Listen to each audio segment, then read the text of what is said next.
Okay, for these last four books, um, I I would really like these two stories. Um, they both show uh a different kind of perspective than we've been talking about so far. This is kind of a perspective of a bad guy, a really infamous bad guy called the Big Bad Wolf. The first story is The Wolf Story, What Really Happened to Little Red Riding Hood by Toby Ford. Um, this book is kind of weird because we kind of don't trust the wolf through most of it, but it does actually tell the story about how the wolf could actually be a good guy and just be really misunderstood. Um, and I really like that book. The true story of the Three Little Pigs is much the same. It's by John Siska and illustrated by Lane Smith. I used to have this book as a kid, and I really liked it. There's a lot of witty jokes in there and witty content. Really just tells how the whole story is kind of blown up. He got framed, and how it's really misunderstood. He really just had a sneeze at every single one of the houses, and the pigs should have built their houses a little better. They didn't want it knocked down, and really, the only reason why he came over is because he wanted a cup of sugar.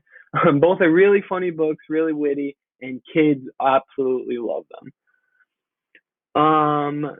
Seven Blind Mice. This one's a little different because it kind of tells a more fableish story. It's a story based on a Asian fable um, about the seven blind mice. So basically, there's seven blind mice who encounter an elephant, but they all think it's something different. One goes to the leg and thinks it's a column. One goes to the trunk and thinks it's a snake. One goes to the tail and thinks it's a rope. One goes on the top and thinks it's a cliff.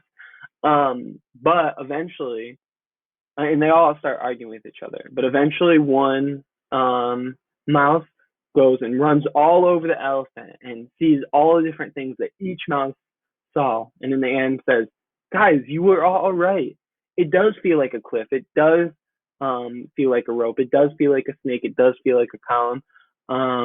But it's actually, if you put all of those together, it's an elephant." And then they all run around the elephant and see that it actually is an elephant. And if they would have just worked together and saw um, what the other mice were talking about and were thinking, it will eventually turn into, they would have gotten the point a little bit faster. And the last one is a really cute one. It's called Hey Little Ant, and it's by Philip and Hannah Hoos. It's illustrated by Debbie Tilley.